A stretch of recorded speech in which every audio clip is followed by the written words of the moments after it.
I never thought I would be telling this story, but what I saw changed my life forever. The truth is, I've spent months trying to find the right words, struggling with whether I should share this at all. But after what Jesus revealed to me during those moments between life and death, I realize now that keeping silent isn't an option. What I witnessed wasn't just about me. It was a message for everyone. Before I tell you what happened, you should know that I was never particularly religious. Sure, I believed in God in that casual way many people do. But I wasn't someone who went to church every Sunday or spent much time thinking about the afterlife. I was too busy living my life, working as an ER nurse at Metropolitan General, raising my 2 kids with my husband Tom, and just trying to keep up with the everyday chaos of modern life. October 12th, 2023 started like any other Thursday. I had just finished a grueling 12-hour night shift in the ER. It had been one of those nights that tested every ounce of my professional composure. A multi-car pileup had brought in 6 trauma patients, and we'd lost 2 of them despite everything we tried. I remember standing in the hospital parking lot at 7 a.m., exhausted to my bones, watching my breath form little clouds in the cold autumn air. All I could think about was getting home to hug my kids before they left for school, and crawling into bed. The sun was just starting to rise, painting the sky in shades of pink and orange. I remember thinking how beautiful it was, how peaceful compared to the chaos I'd just left behind in the ER. I was only 10 minutes from home, driving down Mason Road, a route I'd taken hundreds of times before. The radio was playing softly, some morning show host laughing about something I wasn't really paying attention to. I was thinking about how Emma, my daughter, had a big math test that day, and how I needed to remember to text her good luck when I got home. That's when it happened. Later, the police would tell me that the other driver had fallen asleep at the wheel after working a double shift at the factory. His pickup truck crossed the center line at exactly the wrong moment.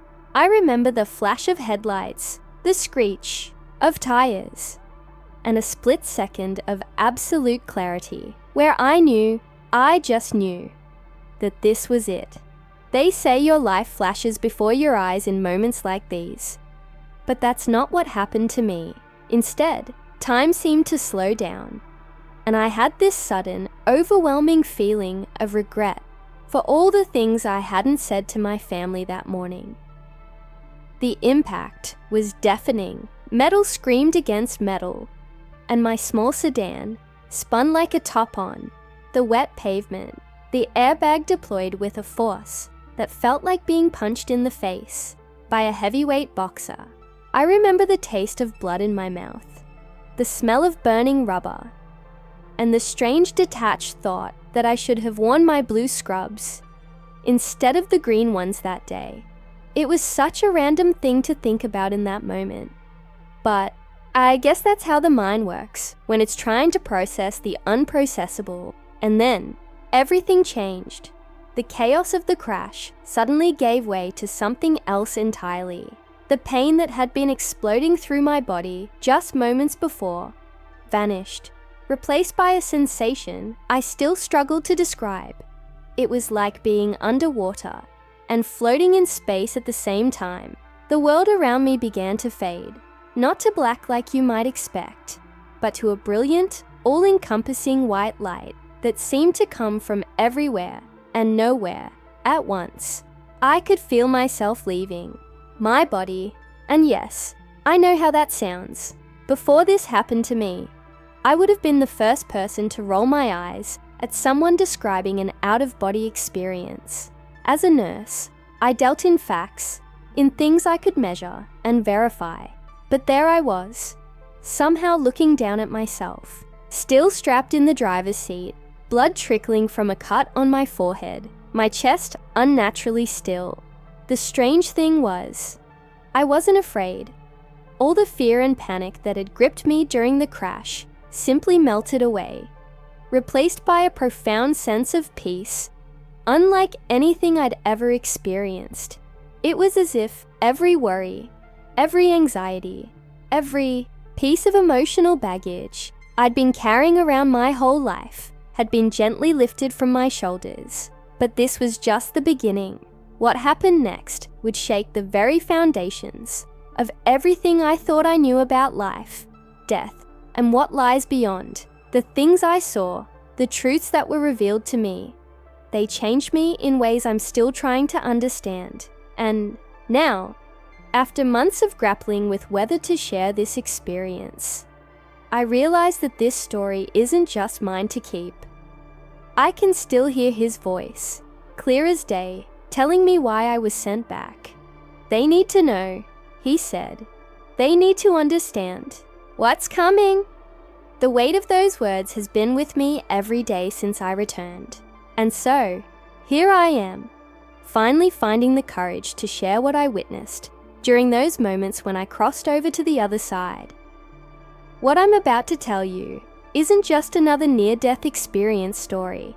It's a warning, a revelation, and a message of hope all wrapped into one. But before I go further, I need you to understand something. What I saw on the other side wasn't what any of us have been led to believe. The truth about God's final judgment is both more terrifying and more beautiful than anything we've imagined. I remember the exact moment when I realized I wasn't just floating in some formless void. The brilliant white light began to take shape, forming into what I can only describe as a pathway. It wasn't made of any material I recognized. It seemed to be composed of pure light itself, yet it was solid enough to walk on. And yes, I was walking, though I had no physical body in the way we understand it. I was pure consciousness, pure energy, yet I could still somehow move and perceive everything around me with crystal clarity. The path stretched out before me, leading upward into what looked like infinity. On either side, I could see what appeared to be scenes from my life, playing out like perfect three-dimensional holograms. But they weren't just random memories. They were moments of choice, moments when my actions had affected others in ways I had never even realized. I saw the time I had comforted a dying patient during my first year as a nurse, holding their hand when their family couldn't make it in time. I saw the moment I had ignored a homeless man asking for help outside the grocery store, too busy with my own concerns to spare even a moment of compassion. Each scene was accompanied by a deep, visceral understanding of the ripple effects my choices had created in the world. It was like being able to see the invisible threads that connect all of humanity, how every action, every word, every choice we make sends waves through the fabric of existence itself. The weight of this revelation was almost overwhelming, yet somehow I knew this was just the beginning of what I was meant to understand. As I continued along this path of light, I began to hear what I can only describe as music, but calling. Music feels like calling the ocean a puddle. It was the sound of pure creation, of love and truth, and reality itself, vibrating in perfect harmony. The closer I got to its source, the more I could feel myself being transformed by it. Every note seemed to strip away another layer of my earthly consciousness, revealing something deeper, truer, more real than anything I had known in life. And that's when I saw him. Looking down at the crash scene was like watching a movie I was both in and outside of at the same time. I could see everything with perfect clarity. My crumpled car, the other driver's truck, and the first responders arriving with their lights painting the dawn in flashing red and blue. What struck me most was how quiet everything seemed from up here, despite the obvious chaos below. I watched as the paramedics worked on my body with practiced urgency. "No pulse," one of them shouted, his voice somehow both crystal clear and strangely distant. "Starting compressions." I recognized him, Jake Matthews, who'd brought patients into my ER countless times. Now here he was, fighting to save my life. I wanted to tell him I was okay, that this strange peace I was feeling was beyond anything I'd ever known. But of course, he couldn't hear me. They loaded my body into the ambulance. Jake still doing compressions while his partner intubated me. I felt a slight tug, like an invisible cord connecting me to my physical form. As they drove away, somehow I found myself following, not by choice, but as if I was being gently pulled along in their wake. At the hospital, I saw my colleagues' faces fall as they recognized me on the gurney. Dr. Sarah Chen, who I'd handed off to just an hour earlier, took charge of the trauma room. "Come on, Kate," she muttered as she worked. "Don't do this to us." The rest of the team moved with the choreographed precision I'd been part of so many times before. But now I was on the other side of it all. Then Tom arrived. My husband's face, always so composed, crumpled when he saw me lying there. He grabbed my hand, my body's hand, and his touch sent a ripple through whatever form I now possessed. "Please," he whispered, "please don't leave us." Emma and Jason were at school, still unaware that their world was about to change forever. I tried to reach out to Tom, to tell him how much I loved him, but my presence seemed to exist in a different dimension entirely. That's when I noticed the light. It had been there all along, I realized, gradually growing stronger, like a sunrise happening in slow motion. It wasn't coming from anywhere specific. It seemed to exist everywhere at once, filling every atom of space with a radiance that made the hospital's fluorescent lights look like dying fireflies in comparison. The light carried with it a warmth that went beyond physical sensation, reaching into the very essence of my being. I felt myself being drawn toward it, gently but inexorably, like a leaf caught in a stream. The pull was nothing like the violent tug of physical forces. It was more like being called home after a long journey. The medical team's voices began to fade, replaced by what I can only describe as the sound of pure love. If love had a sound, it was music and silence, peace and joy, all mixed together in a harmony that made every symphony I'd ever heard seem like random noise in comparison. As I moved toward the light, I felt layers of myself peeling away, all the worries, fears, and earthly concerns that I'd accumulated over my lifetime.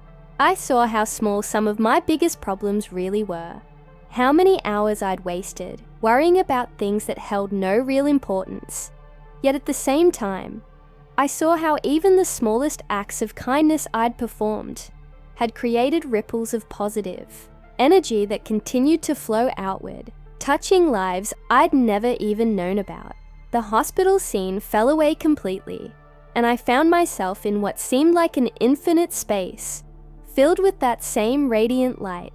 But now there was something else, a presence I could feel more than see. It surrounded me, filled me, knew me more completely than I'd ever known myself.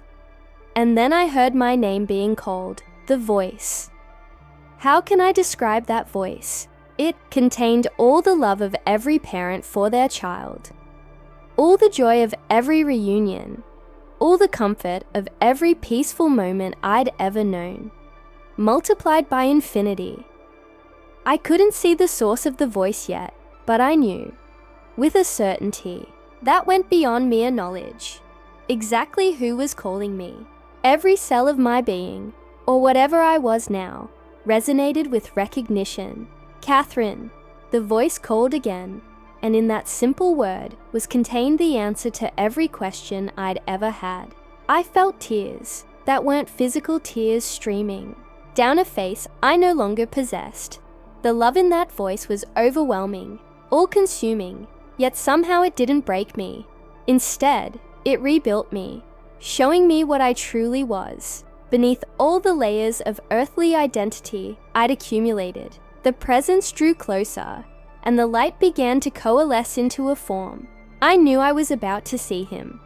the one who had called my name with such love, such perfect understanding.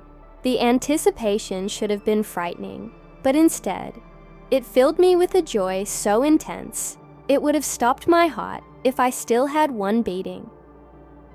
Then I saw him, Jesus, and what he showed me, I can never forget. The truth he revealed about what awaits us all, about the final judgment, it was nothing like what we've been taught to believe. It was so much more profound, so much more terrible and beautiful than anything I could have imagined. But to understand what I learned next, you need to understand exactly how he appeared to me and what happened in those first moments when time and eternity seemed to merge into one endless now. The light that had been everywhere now took on a form that was both human and far more than human. But before I tell you about that, I need you to understand something crucial. What I'm about to describe isn't just a story. It's a truth that shook the very foundations of everything I thought I knew about existence itself. The moment Jesus fully appeared before me, I understood why angels in the Bible always begin with "fear not." His presence was overwhelming, not in a frightening way, but in the way that standing at the edge of the Grand Canyon for the first time takes your breath away. He was light itself, yet somehow formed into a shape my consciousness could comprehend. But even as I try to describe him now, I know my words fall desperately short. His eyes. How can I describe those eyes? They were like flames, but not the kind that destroy. They were the fire of sunrise on ocean waves, the warmth of a hearth on a cold night, the passion of all creation concentrated into a gaze. They held wisdom deeper than time itself. And when he looked at me, I felt completely known. Every mistake I'd ever made, every kind word I'd spoken, every silent prayer I'd whispered into my pillow at night. He knew it all and loved me not in spite of who I was, but because of who I was. His face shone with a radiance that should have been blinding, yet somehow I could look upon it. It was both entirely human and utterly divine, like looking at the place where humanity and divinity meet. His features seemed to shift as I looked at them, sometimes appearing as the Middle Eastern man who walked the shores of Galilee, other times transcending any earthly ethnicity or form. The only constant was the love that emanated from his being, a love so pure and powerful, it felt like it could reshape reality itself. When he spoke, his voice resonated not just in whatever served as my ears in this state, but through the very essence of my being. It was like hearing thunder and a whisper at the same time, containing both the authority of the creator of universes and the tender concern of a parent comforting a child. "Catherine," he said, and in that one word I heard echoes of every time he had been with me, even when I hadn't known it. Every moment of unexpected strength, every instance of inexplicable peace, every time I'd felt guided without knowing why, it had been him all along, my child. He continued, and though his voice carried the weight of infinite authority, it was gentle. "I have brought you here for a reason. What I am about to show you must be shared with my people. The time is shorter than they know, and there are truths they need to understand." I felt myself trembling, not with fear, but with the sheer magnitude of his presence and what he was saying. "Lord," I managed to respond, and even that single word felt inadequate. "I'm just a nurse. I'm nobody special. Who will believe me? I'm not a preacher or a prophet. I don't even go to church as often as I should." His smile then, it was like watching the dawn break over every mountain on earth at once. Love and amusement mingled in his expression. "I have always used the humble to confound the wise," he said, and images flashed through my mind. Shepherds receiving the news of his birth, fishermen becoming apostles, a teenage girl being chosen to bear the Messiah. Your very ordinary life is what will make them listen. You speak their language. You understand their struggles. You know their pain. As he spoke, I saw flashes of my life from his perspective. Every patient I'd comforted, every family member I'd consoled, every moment of compassion I'd shown or failed to show, I saw how even my failures had taught me empathy, how my struggles had given me the ability to understand others' pain.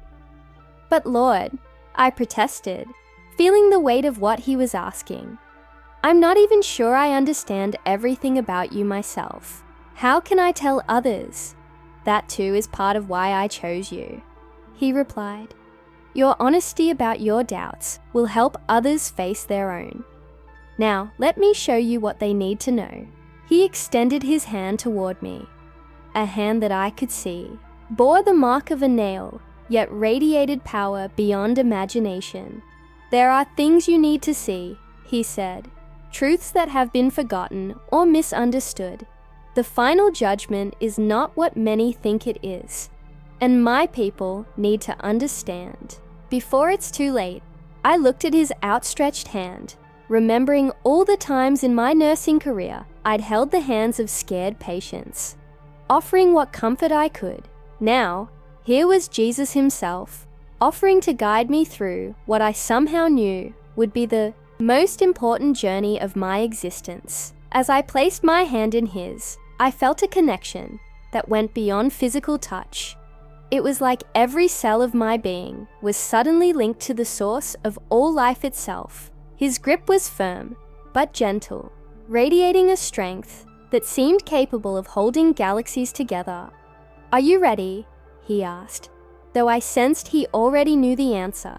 In his eyes, I could see reflections of what he was about to show me, images that made my soul tremble with both anticipation and awe. Yes, Lord, I whispered, though ready, felt like an impossible state for what was about to happen. Then, Jesus took my hand, and suddenly, we were somewhere else. The light that had surrounded us shifted and changed, and I found myself in a place that defied all earthly understanding. What I saw there would change not just my understanding of God's judgment, but of the very nature of reality itself. The scene that unfolded before me was both beautiful and terrifying, filled with truths that would shake the foundations of everything most people believe about the afterlife. But before I describe what Jesus showed me, you need to understand that what I witnessed wasn't just a vision. It was a revelation of reality itself, stripped of all human misconceptions and religious traditions that have accumulated over the centuries. As we stood there, Jesus turned to me with an expression that held both infinite compassion and unmistakable urgency. Watch carefully, he said, for what you are about to see is not just for you, but for all who have ears to hear and eyes to see. The time of preparation is nearly over. The air, if you could call it that in this place beyond physical reality, seemed to crackle with divine energy.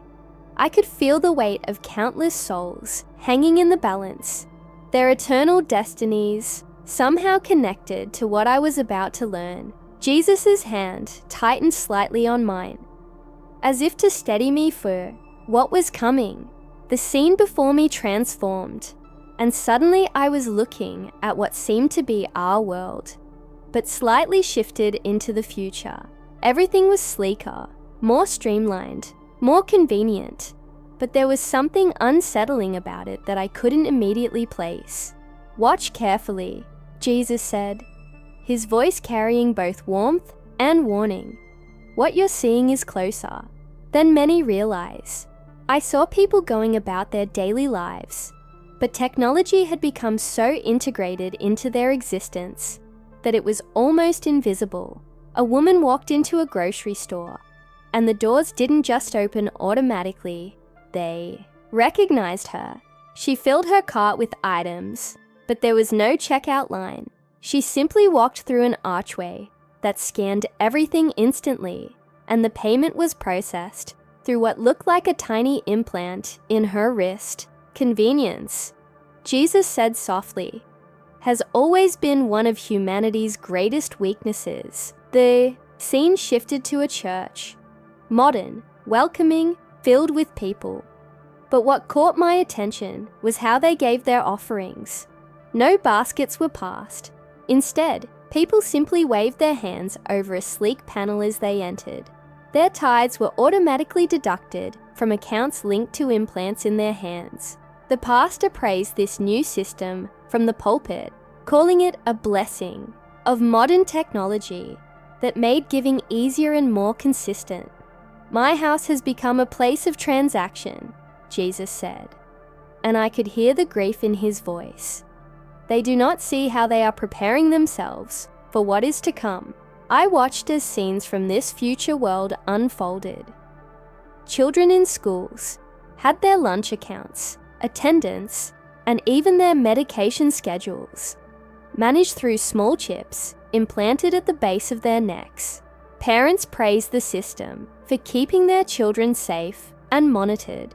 Workers entered secure buildings with a wave of their hand, their implants carrying not just identification, but their entire work history, security clearances, and access permissions. Lord, I said, they seem so happy with all this. It's making their lives easier. How is this dangerous? Jesus turned to me, his eyes filled with both love and sorrow. The enemy does not force his way in, he explained. He comes as an angel of light, offering solutions to problems, promising security and convenience. My children are being trained to accept what will eventually enslave them. One small step at a time, the vision continued, showing me news broadcasts about identity theft being solved through biometric security systems. I saw government officials promoting implanted chips as the solution to voter fraud, welfare fraud, and illegal immigration. The technology was portrayed as purely beneficial, a way to protect people's identities and ensure only eligible people received benefits. Religious leaders appeared on television, writing books and giving interviews about how this technology was a gift from God, a way to advance his kingdom through modern means. They cited scriptures about being good stewards of technology and reaching people where they were. Some even suggested that opposing these advances was a form of religious extremism, a failure to recognize God's provision in the modern age. I watched as society gradually transformed. Cash became not just uncommon, but suspicious. Those who refused implants found themselves increasingly isolated, unable to fully participate in everyday life. Their concerns were dismissed as paranoid, old-fashioned, or even dangerous to social progress. A man stood before his congregation, his voice passionate. God has always used the tools of each age to advance his kingdom. The printing press revolutionized access to the Bible. These new technologies are no different. They're a gift to help us serve him better. The congregation nodded in agreement, seeing no contradiction between their faith and the technology literally becoming part of their bodies. I saw medical professionals promoting implants as a way to carry complete medical histories, ensuring better care in emergencies. Insurance companies offered significant discounts to those who agreed to be monitored through their implants. The technology was marketed as a way to track early signs of disease, monitor medication compliance, and even alert emergency services automatically if someone fell or had a heart attack. Notice, Jesus said, how each benefit offered makes it harder to refuse. Who would choose to pay more for insurance? Who would risk their child being given the wrong medication? Who would want to be seen as standing in the way of progress and safety? The scene shifted to a family dinner, where 3 generations sat together. The grandmother expressed concerns about the implants. but her children and grandchildren dismissed her fears. "Mum, this isn't about the mark of the beast," her daughter said, rolling her eyes. "That would be obvious. This is just making life easier and safer. Besides, Pastor Mike showed us last Sunday how technology can glorify God." I watched as more scenes unfolded. A security crisis led to mandatory implants for all government employees, then healthcare workers, then teachers. Each step was justified. Each move applauded as progress. Those who resisted were increasingly marginalized, their concerns mocked or ignored. Banks began closing physical locations, switching entirely to digital transactions through implanted chips. Stores stopped accepting cash, citing hygiene and security concerns. Social credit systems emerged, tracking people's behaviors and associations through their implants, rewarding good citizenship and penalizing dissent. "Lord," I asked, my spirit heavy with understanding, "is this the mark of the beast?" Jesus looked at me, his eyes both gentle and serious. "Not yet, but watch how the deception unfolds. This is only the preparation, teaching my people to accept what they should reject, training them to trust in human systems rather than in me." The scene shifted again, and I saw something that made my heart sink. Churches were beginning to require implants for membership, claiming it was for security and accurate record keeping. "We have to protect our congregation," a pastor explained to his board. "We need to know who's attending, ensure sex offenders can't slip in, track attendance for leadership positions. It's just good stewardship. See how they use my own words to justify their compromise," Jesus said. "They speak of stewardship while surrendering their freedom. They talk of protection while opening themselves to deception." I watched as society continued to transform. Social media and communication became directly integrated into people's minds through their implants. Reality itself became augmented, with digital overlays becoming as real to people as the physical world. The line between human and machine began to blur, all in the name of progress and convenience. "They do not understand," Jesus said, "that each step makes the next one easier to accept. By the time the true mark is introduced, most will not even question it. They will have already accepted the logic that makes it seem reasonable." The vision showed me how the technology began to affect people's thinking, their very consciousness. The constant connection to digital networks subtly changed how they processed information, how they made decisions. They became more dependent on the system, less capable of independent thought. "But Lord," I asked, "surely your people will recognize the danger when it comes?" Jesus turned to me, his expression grave. "Many will not, because they have already accepted the principles behind it. They have chosen convenience over conviction, security over sovereignty, the world's approval over my truth. When the final deception comes, it will seem to them like just another step forward." I saw how the implants began to influence behavior. In subtle ways, people's buying habits were tracked and modified through gentle nudges and rewards. Their movement patterns were monitored and adjusted through suggested routes and destinations. Their social connections were shaped by algorithms that determined who they should interact with and who they should avoid. The enemy's greatest deception, Jesus explained, is not in the final mark itself, but in preparing hearts to accept it. He creates a world where submission to the system seems not only normal, but necessary and good. The scene before me changed dramatically. Gone was the sleek, prosperous world of convenient technology. Instead, I saw a planet in chaos. Multiple crises had erupted simultaneously, as if someone had carefully orchestrated the perfect storm. of global catastrophes. Watch, Jesus said, softly, how fear makes people surrender what they would never give up in times of peace. I saw massive economic collapse, currencies failing worldwide, digital banking systems crashing, people's lifetime savings vanishing overnight. The streets of major cities erupted in violence as people fought over basic necessities. In wealthy neighborhoods where people had always felt secure, fear now ruled as security systems failed and chaos spread. A new disease appeared, more devastating than anything we'd seen before. Unlike previous pandemics, this one seemed to affect the young and healthy most severely. Hospitals were overwhelmed, and the public health system collapsed in many areas. Parents watched helplessly as their children suffered, desperate for any solution. War broke out in multiple regions simultaneously, but this wasn't like previous conflicts.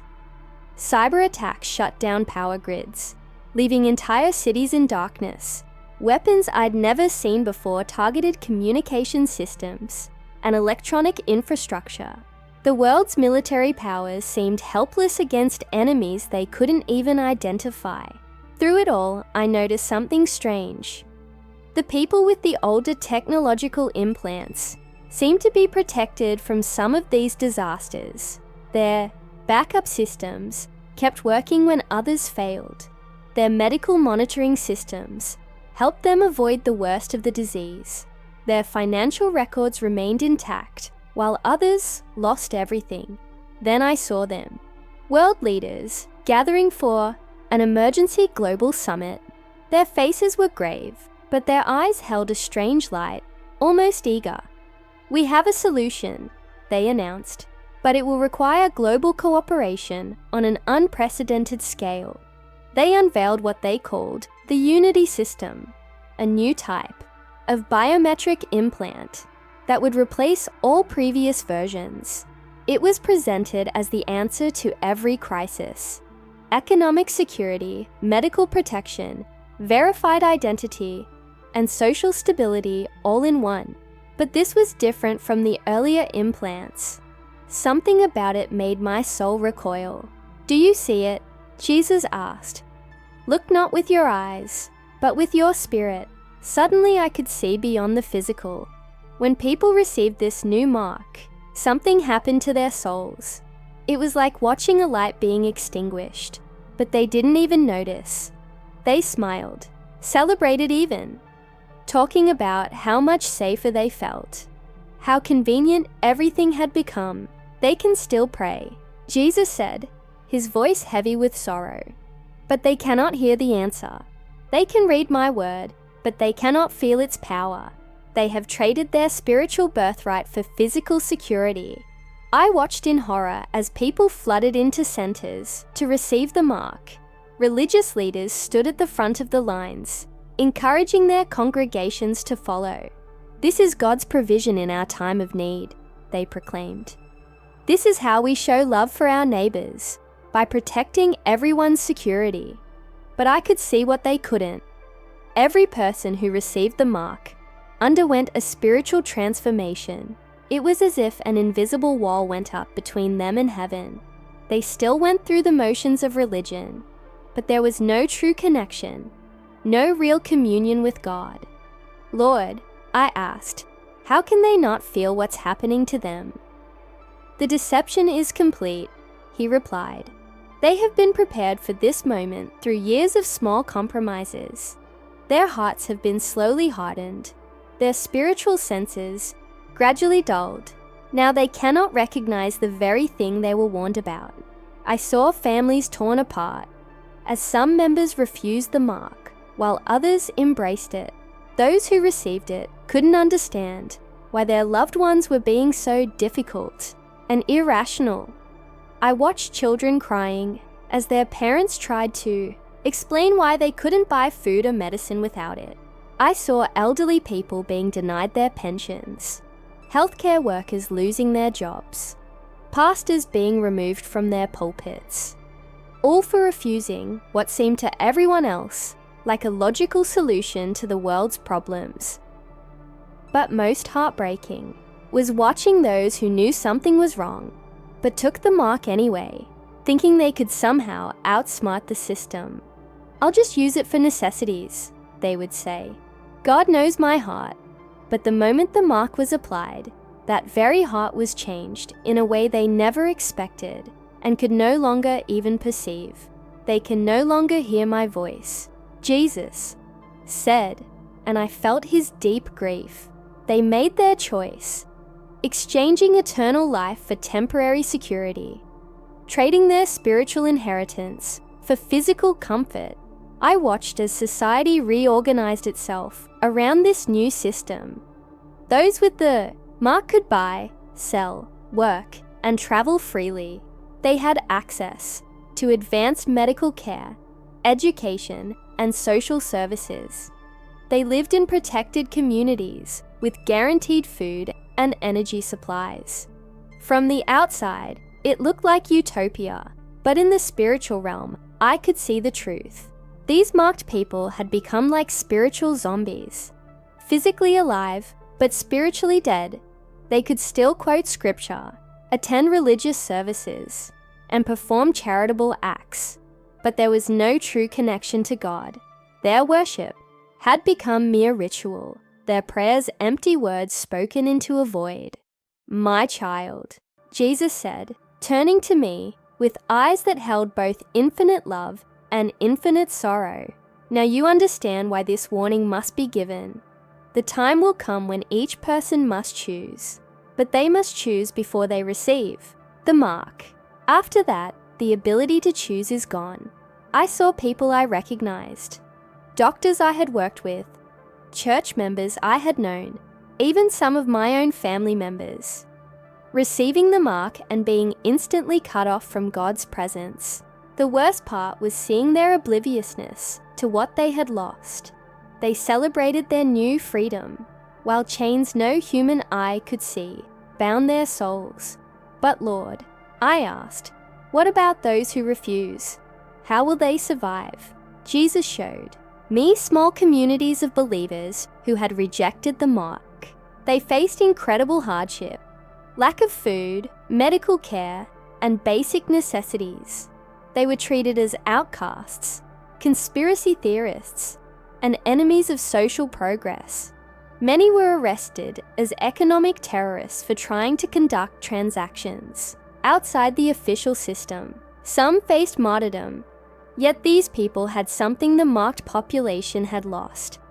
They could still feel God's presence. Their prayers were heard. Their worship was real. Despite their physical privation, their spirits were more alive than ever. I watched as miraculous provision sustained them, though their lives were far from comfortable by worldly standards. Remember, Jesus said, "What I told my people, what does it profit a man to gain the whole world and lose his soul?" They are choosing now, with every small decision, which side they will take when the final moment comes. The vision of the marked and unmarked people faded, and Jesus turned to me one final time. His eyes held both love and urgency as he spoke. "Now you must return. They need to hear what you have seen." Before I could protest, before I could ask any more questions, I felt a violent pulling sensation. The transition back was nothing like the peaceful floating that had brought me here. It was like being yanked through a tunnel at impossible speed, every nerve ending firing at once. The first sensation was pain, real, physical pain that seemed shockingly crude after the spiritual realm I'd experienced. The hospital room came into focus slowly. The rhythmic beeping of monitors, the antiseptic smell I'd known so well as a nurse, but had never experienced quite like this as a patient. My chest hurt with every breath, and I could feel the aftermath of the CPR in my bruised ribs. "She's back!" I heard Dr. Chen's voice, filled with relief and disbelief. Kate, can you hear me?" I tried to speak, but couldn't around the breathing tube. Tears streamed down my face, not from the physical pain, but from the overwhelming weight of everything I'd seen. Tom was there, holding my hand, his face wet with tears. "Thank God," he kept saying. "Thank God." The next few days in the hospital were a strange blur of medical procedures and tests, but they were nothing compared to the internal struggle of processing what I'd experienced. How could I possibly convey what I'd seen? Who would believe me? The vision felt more real than the hospital room around me. Yet I already knew how crazy it would sound to others. But then I started noticing things. Small news items that confirmed what Jesus had shown me. A tech company announced breakthrough, developments in biometric payment systems. A megachurch made headlines for implementing chip-based security and tithing. A European nation began testing digital identity implants for healthcare access. Each headline sent chills through me. It was all happening exactly as he had shown me, but so gradually that most people wouldn't notice the pattern. I started keeping a journal, documenting these developments, seeing how each small step was leading toward what I'd been shown. When I was finally released from the hospital, I found myself seeing the world differently. Every advertisement for digital convenience made me shudder. Every news story about biometric security made my heart race. I watched people eagerly embracing technologies that I now knew were preparing them for something far more sinister. I tried telling my story to a few people at first. Some dismissed it as trauma-induced hallucination. Others politely changed the subject. A few became angry, especially when I expressed concerns about technology they were already using. But a small number, a very small number, listened, with recognition in their eyes, as if something deep in their spirits confirmed the truth of what I was saying. That's why I'm sharing this story now. Jesus warned me that many would not believe, that many would reject this message, but he also showed me that some would hear and understand, that some would be prepared when the time comes. To those who are listening, what I saw is already unfolding. The groundwork is being laid day by day, piece by piece. The technology isn't evil in itself. That's what makes the deception so clever. But it's preparing people for a choice they won't be ready to make unless they understand what's coming. Stay close to Jesus. Not religion, not tradition, but Jesus himself. Learn to hear his voice now, before it becomes impossible to hear it. Build your relationship with him while you still can. Don't let convenience or social pressure or fear push you into choices that dim your spiritual sensitivity. Watch for the pattern I described. Notice how each crisis leads to solutions that require surrendering more of your independence. Pay attention to how digital technologies are becoming more invasive, more personal, more necessary for daily life. These are not random developments. They are preparation for what's coming. Most importantly, remember what Jesus showed me about the final choice. When the time comes, it won't appear evil. It will seem logical, beneficial, even necessary. The pressure to accept it will be enormous. Only those who have maintained their spiritual sensitivity will recognize it for what it is. I'm not asking you to believe me. I'm asking you to pay attention, watch, pray, stay alert. The things I saw are already beginning. And once they reach their conclusion, it will be too late to choose differently. To those who think I'm just another religious fanatic, I understand. I would have thought the same thing before this happened. All I can ask is that you keep what I've said in mind as you watch world events unfold. Maybe someday, when you see these things happening, you'll remember this warning and understand. To those who believe, don't waste time trying to convince others or arguing about details. Focus on strengthening your relationship with Jesus. Learn to hear his voice clearly now while you still can. Help others do the same.